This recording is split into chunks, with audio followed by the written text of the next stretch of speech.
पत्रकार बंधु, साहित्य के क्षेत्र में बहुत ही बच्चा हूँ। इस उम्र में मैंने 2 किताबें लिखी हैं। पहला कहानी संग्रह है, दूसरा ऑपरेशन सिंदूर। जो पहलगाम की घटना है उस पर आधारित है।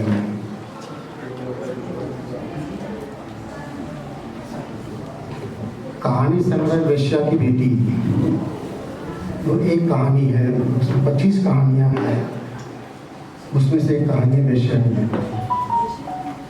शीर्षक से आपको पता चलेगा कि किसी वेश्या की बेटी की कहानी है, वो उसी समाज से जुड़ी हुई कहानी है।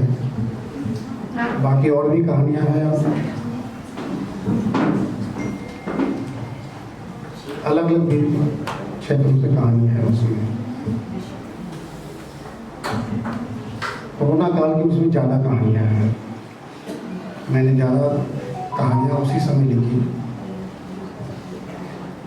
और भी क्षेत्रों की कहानी है, आपको काशी की कहानी मिलेगी, बाबरी मस्जिद की कहानी मिलेगी, और जितनी भी कहानियाँ हैं उसमें आपको जो कैरेक्टर है, जो पात्र हैं, वो कहानी का जो परिवेश है वो आपको हमेशा अपने आसपास ही दिखेगा। पात्र में आपको लगेगा ये मेरे बगल में है, कोई पड़ोसी है। आप स्वयं भी उस एक पात्र हो सकते हैं। घर में जो पात्र है वो है।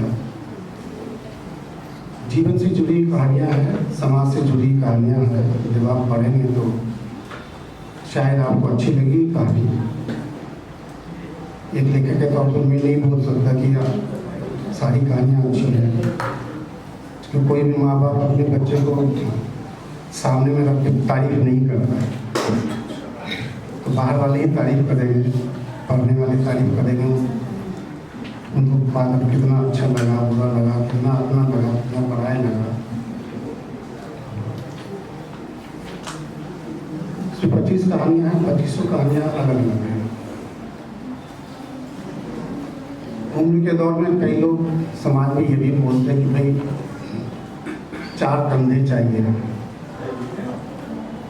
लेकिन उसमें एक ऐसी कहानी है जिसको पढ़ने के बाद आप महसूस करेंगे कि 4 कंधे की जरूरत नहीं है। वो मेडिकल से भी जुड़ा हुआ है। पढ़िए कि आपको पता है, बहुत प्रेरक कहानी है वो। समाज में अब जरूरत नहीं है, जो भागदौड़ की जिंदगी है, बच्चे बाहर रहते हैं, विदेश में रहते हैं, उनके माँ बाप को अपने बच्चों का कंधा नहीं मिलता है। उसमें वो कहानी है, बहुत संवेदनशील कहानी है। पढ़ेंगे तो बहुत मजा आएगा और शायद कुछ लोग उससे प्रेरित भी हो सकते हैं। ये कहानी का दौर खत्म करते हैं और युद्ध की तरफ चलते हैं। ऑपरेशन सिंदूर पहलगाम की घटना पे है, और जो भारतीय सैन्य ने जो काम किया उसकी मैंने तारीफ की है खुले तौर पर। सरकार के लिए, सैनिकों की।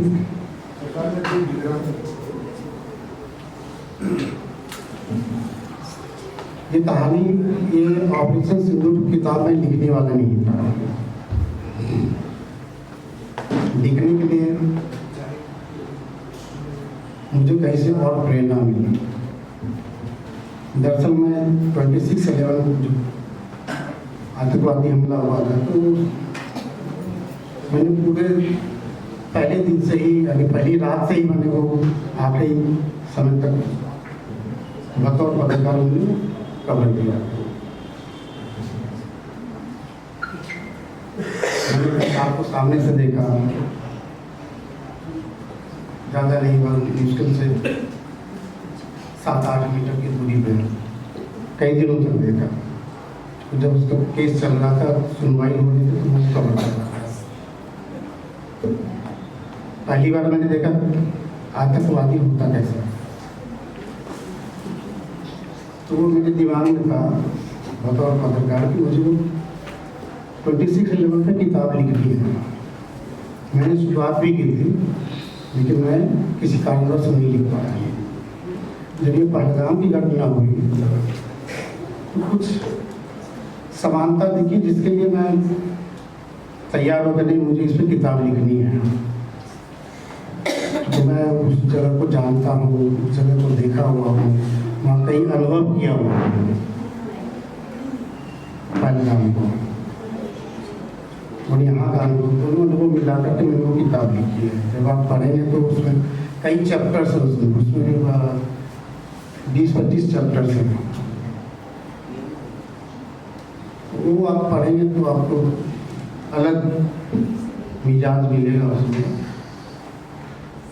आप कुछ अलग फील करेंगे उसको। दोनों किताब के बारे में इससे ज़्यादा मैं नहीं बोल सकता, जो पढ़ने के बाद ही कुछ पता चलेगा, अनुभव होगा और आप उसका आनंद ले पाएंगे। अपने बारे में मैं ज़्यादा नहीं बोलूँगा, क्योंकि मैं पत्रकार हूँ, पत्रकारिता ही करता रहा हूँ। हमारे अग्रज हैं दीर्घकाल 70 में साथ में थे। साहित्य से मेरा जुड़ाव स्कूल कॉलेज के ज़माने से था, लेकिन जब मैं पत्रकार बना तो मैंने साहित्यकार को अलग कर दिया, क्योंकि एक पत्रकार साहित्यकार नहीं हो सकता। संवेदना की बात होती है, अगर हम वहाँ संवेदनशील हो जाए तो हम मुद्दे के सामने तो उसकी रिपोर्टिंग नहीं कर पाएंगे। तो मेरी अपनी सोच थी, मैंने साहित्यकार को वहाँ अलग कर दिया, पत्रकारिता को आगे किया। और इस उम्र में जब मैं पत्रकारिता पे थोड़ा पीछे हो गया, ढलान की स्थिति में आ गया, तो मैंने साहित्य को लपक लिया। उसी का नतीजा कि मैंने कोरोना काल में कहानियाँ ज़्यादा लिखी, और फिर ये दोनों किताबें आई हमारी। धन्यवाद, शुक्रिया। डॉक्टर बजाज जी और इस समारोह के अध्यक्ष, हम सब के मृत मित्र और बहुत प्रिय गंगाराम राजी जी, इनके साथ 1-2 यात्राओं में हमें रहने का मौका मिला है। वो बच्चों के साथ बच्चे हो जाते हैं, इनके अक्सर आप भी वीडियोस देखते होंगे, नाती पोतों के साथ ऐसा हंसते और घूमते हैं, ऐसा लगता है वो भी बच्चे हैं। ऐसे आज के समारोह के अध्यक्ष धीरेन्द्र जी नीचे जाके बैठे, हम लोगों के प्रलम्ब में हैं और साथी हैं। उम्र में भले छोटे हों, लेकिन मैं ऐसा मानता रहा हूँ कि मुंबई में इनकी उपस्थिति में कम से कम 200 से ज़्यादा कवियों, लेखकों, पत्रकारों को पैदा किया है। तो हम लोग जनसत्ता सबरंगे और धीरेन्द्र जी के आभारी हैं इस बात के लिए कि इससे पहले यहाँ ये संस्कृति नहीं थी। एक दो जो बड़े अखबार थे, एक दुनिया थी जो कॉलेजेज और बड़े दफ्तरों में अधिकारीगण थे, उनसे सामान्य जनों से कोई रिश्ता ही नहीं था। 2 वर्ग में मुंबई भर का साहित्य बटा था, हमारी पहुंच ही नहीं होती थी वहाँ तक। लेकिन धीरेन्द्र को आते ही मुंबई में ऐसा लगा कि कोई ऐसा कोना नहीं है शहर का जहाँ कोई कवि, लेखक, गजलकार, साहित्यकार ढूंढ के इन्होंने कथाकार बनाए, कवि बनाए। और पत्रकारिता के लिए तो सैकड़ों लोगों को इन्होंने अवसर दिया। एक कॉलम इनका होता था सर, साहित्य नामचा, मुझे भी लिखने का मौका मिला था। उस बहाने मुंबई भर की गतिविधियों में हम जुड़ते थे, जाते थे दूर, अमरनाथ हो, विरार हो, कहीं भी हो। तो मुझे बेहद खुशी होती है आज हमारे बीच यहाँ हैं। पिछले दिनों इन पर एक कार्यक्रम स्वर संगम फाउंडेशन रखा और मुझे ये लगा कि सीना हमेशा गर्व से फूलता रहा कि हमको कुर्सियाँ कम पड़ गई उस समारोह में। इतने इनके प्रशंसक, इतने मित्र, इतने लेखक, सारे लोग यहाँ उपस्थित हैं। व्यंग्य यात्रा के आदरणीय, हालांकि मैं इनको पढ़ता रहा हूँ, जुड़ता रहा हूँ जन्मेजय जी से, संपर्क कम होता रहा है मेरा। पता नहीं, मैं बीच में बीमार भी था, लीवर ट्रांसप्लांट हुआ था, उस दौरान मृत्यु से एक तरह से जूझने का क्रम था मेरे लिए। बहुत कम लोग ये जानते थे कि मैं लौट के आऊँगा हॉस्पिटल से। जिस डॉक्टर ने, असगर जी हमारा ट्रांसप्लांट किया, वो बंगाल के थे, डॉक्टर सोमनाथ चट्टोपाध्याय, और वो कॉमरेड थे संयोग से। और मुझे बहुत निराश हुआ। हमारे घर वालों भी मान लिए थे कि बचेगा नहीं। एक दिन उन्होंने मेरे बेटे से पूछा कि इनकी रुचि क्या है। बोले कवि हैं और मार्क्सिस्ट हैं, जनवादी लेखक संघ से जुड़े रहे हैं, 15-16 किताबें हैं इनकी। वो एक दिन मेरे पास आ गए आईसीयू में, बोले आप हारना मत कॉमरेड। मैं चौंका, मैंने कहा डॉक्टर कॉमरेड बोल रहा है। मुझे लगा कि क्या बात है यार, आ ही नहीं सकते हमारे आईसीयू में। तो आ गए थे बैठ कर, उन्होंने कहा कि आप निश्चित हो जाइए, मैं भी SFI से जुड़ा रहा हूँ, बंगाल से हूँ, मैं आप हारिएगा मत, और अगर आप ऐसे ही कड़क रहे तो मैं कभी हार नहीं सकता। ये मेरा 2000 से अधिक ऑपरेशन है, एक भी कहीं कभी फेल्योर नहीं हुआ। और उन्होंने कहा कि आप कविताएं लिखते हैं, एक पैड और एक पेन लाके सब उन्होंने मुझे मेरे आईसीयू में दिया है। और उस दौरान मैंने जो कविताएं लिखी, वो सिवान में बांसुरी करके संग्रह है, मृत्यु से जूझते हुए कुछ कविताएं हैं उसमें। और वो पढ़ते हुए दिल्ली वालों ने, आदरणीय मिथिलेश श्रीवास्तव ने फेसबुक पे पढ़ी और उन्हें कविता मुंबई की नींव बना दिया। उस कविताओं को पढ़ के उन्होंने कहा कि मुंबई भर के कवियों को कविता मुंबई में आप प्रस्तुत करें ऑनलाइन। और 52 कवियों को हम लोगों ने प्रस्तुत किया, जिसका परिणाम ये था कि खूबसूरत कविता मुंबई का कार्यक्रम हुआ। बाद में कथा मुंबई भी हम लोगों ने किया। और उस बीमारी के दौरान मेरी कुल 4 किताबें आई। चयनित कविताओं का न्यू वर्ल्ड पब्लिकेशन ने छापा, सिवान में बांसुरी प्रलेख वालों ने छापा, और अभी 2 किताबें, 3 मेरे गजल संग्रह थे, 200 के आसपास गजलें हैं, उन सबको मिला के कुछ नई पुरानी मिला के ये दर्द बढ़कर किताब हो जाए, गजलों का संग्रह आया है। और बिरसे की कहानियाँ, कुल 25 कहानियों का संग्रह है। साथियों, मुझे कहना यह था कि हम बहुत मिट्टी के लोग हैं, जहाँ से हम आए हैं, ढेले और मिट्टी से रोज का पाला हमारा था। श्रम की संस्कृति बचपन से ही हम देखते रहे हैं। हमको पहनने के लिए कपड़े बड़ी मुश्किल से मिलते थे, पढ़ने की फीस किसी से उधार लेके जुगाड़ करके तब हम जिले स्तर पर कॉलेज जाते थे। तो उस कठिनाई की एक विरसा हमारे पास था, किसानी का विरसा, तकलीफ का विरसा। और मुंबई शहर में जब रोजी रोटी के लिए आए तो जो शहर का दुरंगी चाल है, यहाँ जिसके पास है तो सब कुछ है, नहीं है तो कुछ भी नहीं है। तो हमारा रिश्ता फुटपाथ से जुड़ा पहले। अभी हमारे मित्र भारद्वाज जी जब बोल रहे थे, मंजू जी, तो मुझे ये लग रहा था कहीं ना कहीं इनमें वो जज्बा है कि हम मुठ्ठियाँ भींच के इनको हाय वाली बात करें। मैं आपको बताऊं सर, यहाँ नाटक भी होता है, मेरे ख्याल से 1 डजन से अधिक नाटक हमने किए हैं। बिकल जी यही पड़ोस में है सर, बिकल जी, उनके कई शुरुआती नाटक यहाँ हुए हैं जो पहली बार मंचित हुए। ये प्रयोगशाला भी है, सिर्फ कविता और साहित्य का तो मंच है ही है, बहुत लड़ झगड़ के प्रशासन से हम लोगों ने लिया है कि सबके पास केंद्र हैं, हम लेखकों के पास नहीं है। किसी बड़े व्यक्ति के पास जाते हैं एक कमरा मांगने के लिए, गोष्ठी के लिए, कोई लोग धुतकारते हैं कवि और लेखकों को, उनको लगता है कहीं हमारा कक्ष गंदा ना हो जाए। तो मैंने पूछा हमारे विधायक को, हालांकि वो भारतीय जनता पार्टी के विधायक थे, मैंने पूछा कि आप हम लेखकों की समस्याओं को लेके किसके पास जाएं? तो दूसरे दिनों मेरे दफ्तर में मेरा चिंतन दिशा, यहाँ हम एक पत्रिका निकालते थे, कोरोना में और बीमारी की वजह से बंद हो गई, 7-8 नगर सेवकों को लेके आ गया।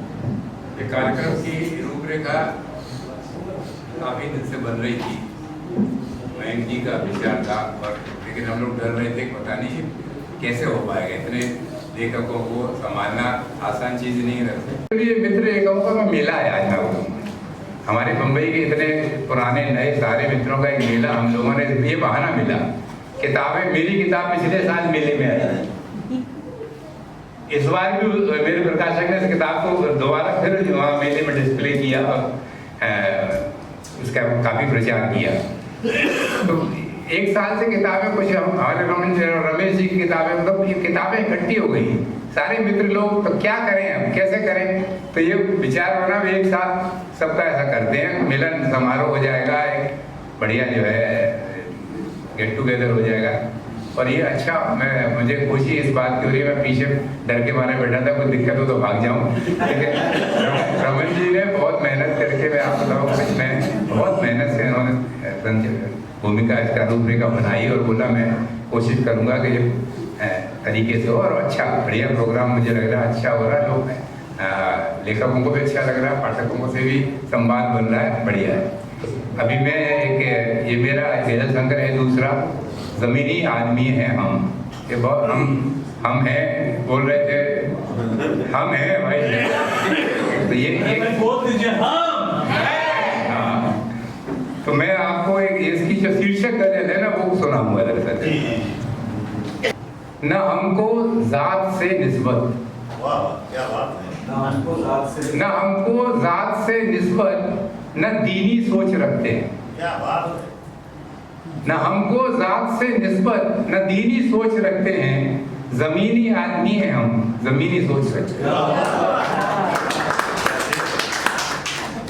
कि गढ़ा इंसान की सूरत में जिसने प्यार से हमको, गढ़ा इंसान की सूरत में जिसने प्यार से हमको, हम उस मिट्टी की पूसी भीनी भीनी सोच रखते हैं। कि समझते ही नहीं मतलब है क्या दिल के धड़कने का। क्या बात है। समझते ही नहीं मतलब है क्या दिल के धड़कने का। मशीनी दौर के इंसान मशीनी सोच रखते हैं। ये शेर खास तौर से किस्मत के बदलने का वसीला है। सियासत कौम की किस्मत बदलने का वसीला है। वो क्या समझे सियासत जो कभी नहीं सोच रखते हैं। किस्मत बदलने का वसीला है। वो क्या समझे सियासत जो कभी नहीं सोच रखते हैं कि इरादा दूर से हम भाप लेते हैं रकीबों का। इरादा दूर से हम भाप लेते हैं रकीबों का। है दूरंदेश यारो, दूर भी नहीं सोच रखते। हर एक मुखड़ा नजर आता है हमको नूर का टुकड़ा। जमी के चांद हैं हम, मैं जमीनी सोच रखते हैं। ये मेरी किताब है। इससे पहले 2 किताबें आ चुकी हैं, मंजिल के आसपास गज़लों को और हुआ नहीं कुछ भी। देवनागरी में पहले है। हाँ, ये देवनागरी में पहली है। मंजिल के आसपास भी देवनागरी में है। और मंजिल के आसपास और हुआ नहीं कुछ भी से कुछ गज़लें हैं और कुछ नई गज़लें हैं इसमें। मेरा ताल्लुक किशनगंज बिहार से है। और जब आज से 25-30 साल पहले जब मैं 22-23 साल का था तो मयंक साहब से मिला था। वो शेर था जिसके साथ मैं मिला था जिसे कि हमारे बाद ये रस्में वफा रहे न रहे, हमारे बाद ये रस्में वफा रहे न रहे, गले मिलो के या वो हवा रहे न रहे। क्या बात है, क्या बात है। और जब से आज तक मयंक जी का साथ है और उन्होंने पहली बार उन्होंने मुझे मंच दिया था और वो मंच था मजरू सुल्तानपुरी की याद में। तो खैर मैं गज़लें कहता हूँ और गज़लों की एक किताब है। तो शायरी की तमाम विधाओं में गज़ल सबसे नाजुक विधा है। उसमें नज़ाकत भी है और दर्द भी है। शायरी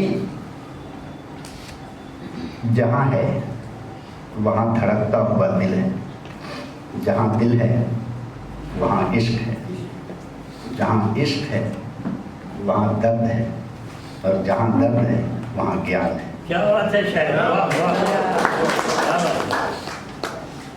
आइए बहुत ज़्यादा बात तो नहीं करूँगा क्योंकि एक बुजुर्ग ने कहा था कि बेटे आप तो सूट बूट पहन के तो आ गए हो, आप जरा बात करें तो आपके बारे में कोई राय कायम की जाए।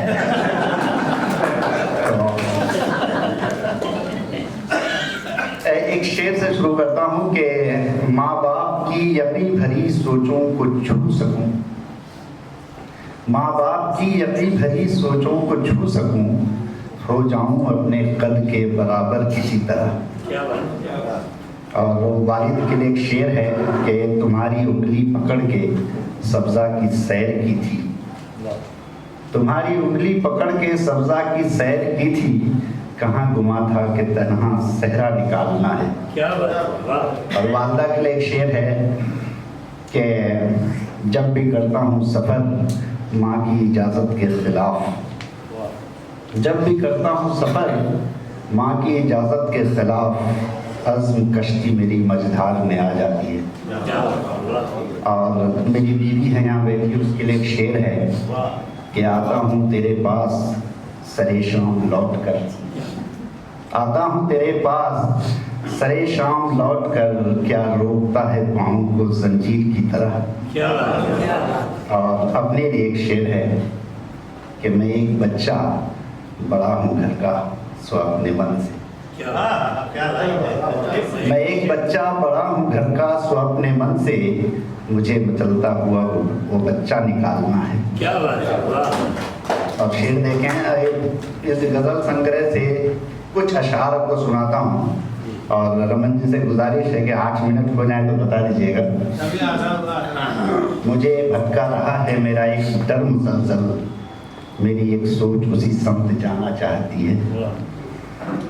मुझ में आ जाए न सैलाब का मैला पानी, मैं कुआं हूँ किसी आंगन का, बचा लो मुझको।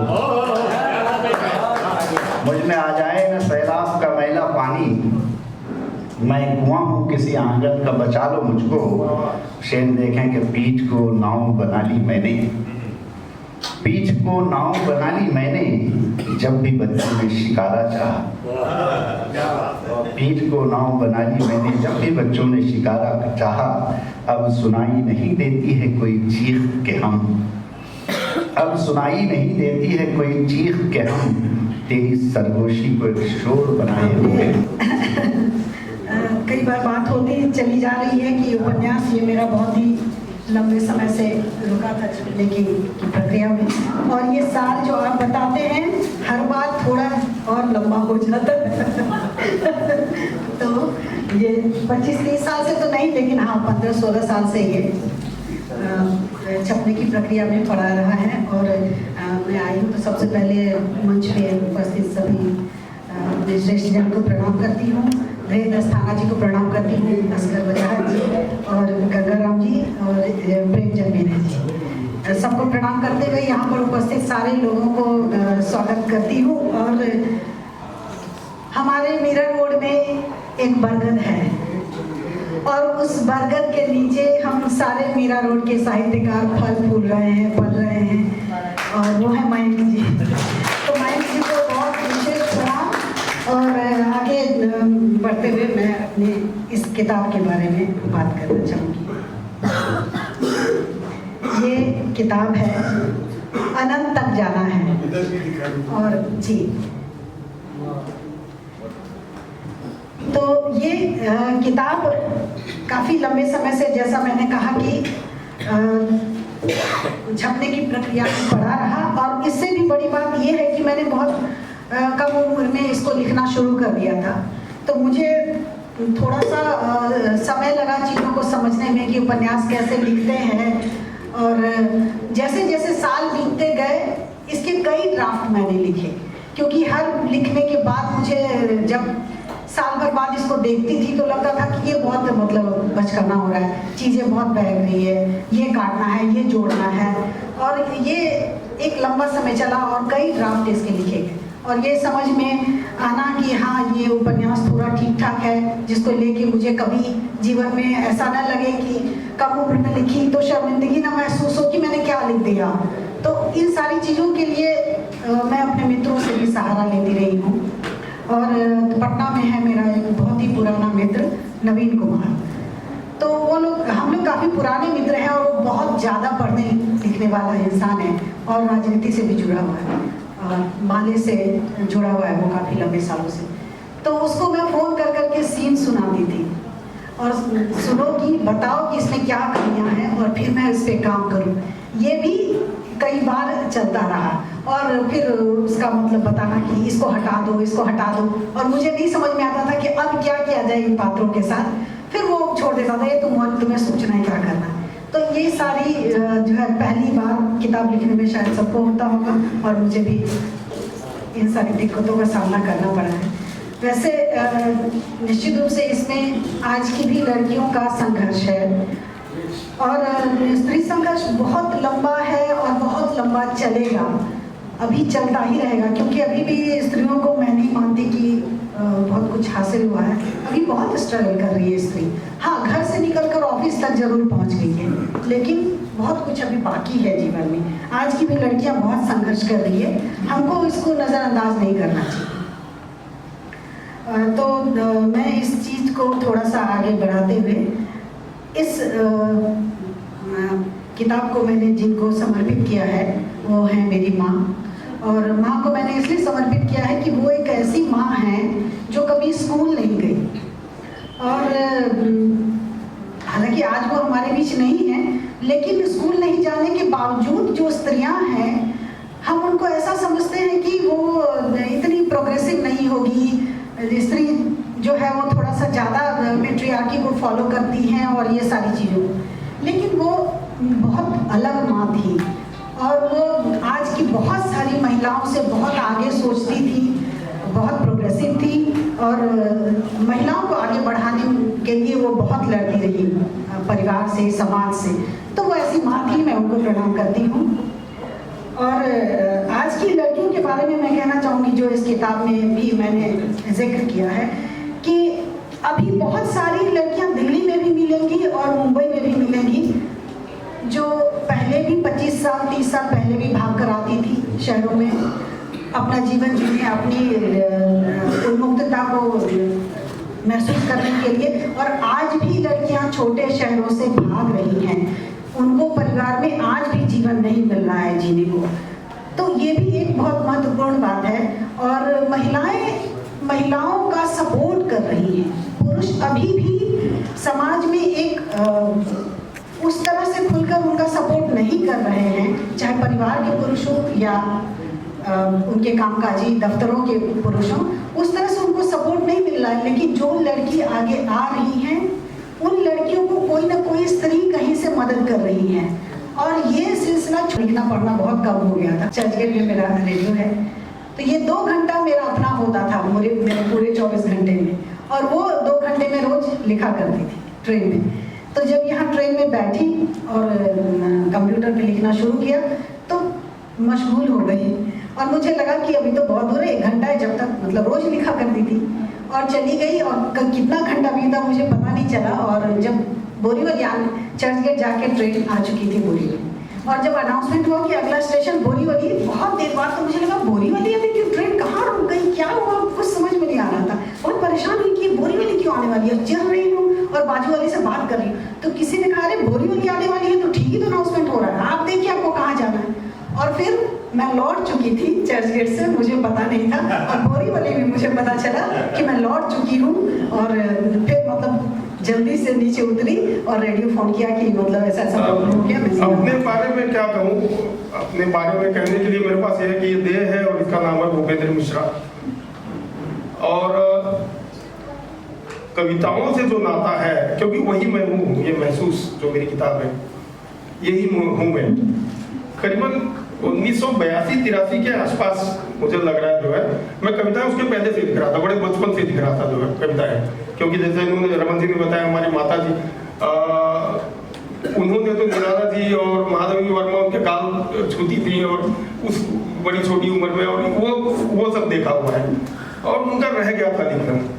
और जब मैं आया जो है और मैंने लिखना शुरू किया तो उनको बड़ा अच्छा लगता था, तो शुरू से लिख रहा था। 82-83 के आसपास एक दिन चाय की दुकान पे बैठे हुए थे, हम लोग कॉलेज में पढ़ते थे, और कविताएं अपनी सुना रहा था दोस्तों को कि भाई कौन कविता सुनेगा, तो बड़ा मजाक चलता था।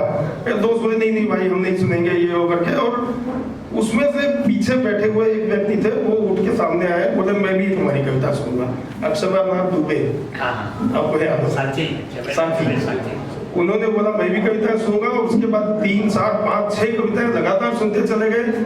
और फिर उन्होंने बोला कि भाई तुम तो बहुत बढ़िया कविताएं लिखते हो। मेरे लिए बड़ा मतलब कॉलेज के दोस्तों के सामने ऐसा हो जाना बड़ा सम्मान लग रहा था जो है। और उन्होंने बोला मैं हिंदी सीखूंगी, और वही सिंपल बेसी कठपुतलियां सोचती हैं कि वह सोचती है। कठपुतलियां सोचती हैं कि वह सोचती हैं। वे गर्व से धागे में सिले हाथ उठा कर बताती हैं अपने ताजे मशवरे और लिए गए निर्णय, अपनी पसंद और नापसंद। कठपुतलियों को लगता है कि कुछ वाद और कुछ उसूल जो उनके जहन से किताबों के जरिए गुजरे उनके हैं। वे ये रंगीन कपड़े जो नत्थे हैं कठपुतलियों की देह पर, और ये जो फ्रेंच कर दाढ़ी, उन्हें लगता है कि ये उनकी स्वयं की स्टाइल है। कठपुतलियां गर्भ उठती हैं किसी बात पर आग बबूला या भावुक, या फिर कभी अचानक जब वो हो उठती हैं कभी हाइपर एक्टिव, तो उन्हें लगता है कि ये उनके जज्बात हैं। छींकना खांसना तक तो नहीं होता उनका अपना, किसी का दिया नाम जो रमेश की जगह अगर रखा होता धर्मेश तो धर्मेश हो जाता। किसी के दिए नाक नक्श, किसी की हैसियत।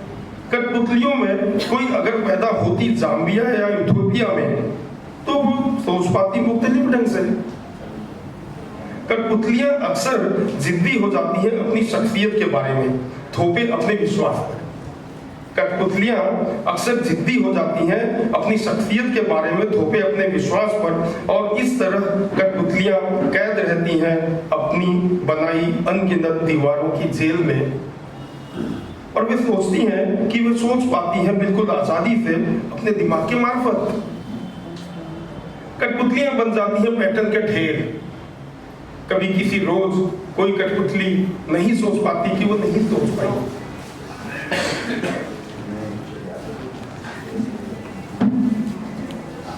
आज के कार्यक्रम में शिक्षाविद, विद्वान, साहित्यकार का इस तरह का विचार उनके कृतियों के संबंध में सुन करके एक मन में लोभ पैदा होता है कि इस तरह के कार्यक्रम जरूर होते रहें। और मैं समझता हूँ कि माइक भाई और डॉक्टर राय साहब की कृपा होगी तो इस तरह के कार्यक्रम होते रहेंगे। आप जैसे साहित्यकार, विद्वान, दर्शन और आप लोगों की बातें श्रवण करने का मौका मिलेगा। मुझे कहा गया कि आप अपनी अंतिम पुस्तक जो अभी प्रकाशित हुई उसको ले आइए, दिखाइए, बताइए। तो बात कुछ इस तरह की है कि 15 महीने पहले मेरे जीवन में कुछ व्यक्तिगत जीवन में कुछ इस तरह घटना हुई जिससे मैं बहुत आहत हो गया, और आहत तो इतना हुआ कि वो घाव भरा नहीं गया आज तक। मन को समझाता रहा, मन मस्तिष्क को बहुत समझाया, जीवन के अनुभव जितने थे उसको भी मन को बताया, लेकिन मन मानता नहीं था, बड़ा दुखी होता रहता था। जीव जीव का मिलना जुड़ना कितना सहज मुखर, जीव जीव का मिलना जुड़ना कितना सहज मुखर, जिसके अंतर भव्य लक्ष्य होता प्रगट अहो प्रखर, जिसके अंतर भव्य लक्ष्य होता प्रकट अहो प्रखर। सृष्टि का स्वरूप भरा है, सृष्टि का स्वरूप भरा है अजब अनुबंध प्रवर, एक दूसरे का मिलना सुनिश्चित करता बैठ शिखर। है कि नहीं? एक दूसरे का मिलना हम निश्चित करते हैं, शिखर पर बैठ करता है। कौन जानता कब कहाँ जन्म होगा किस विवर, कर्मों का खेल मेल देखो करता निश्चित रघुवर। कर्मों का खेल मेल कौन निश्चित करता है? रघुवर। वही जन जीवन वर्धन वैभव को करता गहवर, वही जन्म जीवन वर्धन वैभव को करता गहवर, प्रतिक्षण योग वियोग से करता धरती पुष्पित और तरुवर। वही प्रतिक्षण योग वियोग से करता धरती पुष्पित तरुवर, मन की ऊर्जा स्पंदित कर्मों में खिलता जीवन शुभवर, मन की ऊर्जा स्पंदित कर्मों में खिलता जीवन शुभवर। सृजन साध्य अनुबंध किया, सृजन साध्य अनुबंध किया, सफल तूने निश्चित प्रियवर। सृजन साध्य अनुबंध किया, सफल तूने निश्चित प्रियवर। संयुक्त कर्म में बढ़ चढ़कर पूर्ण किया,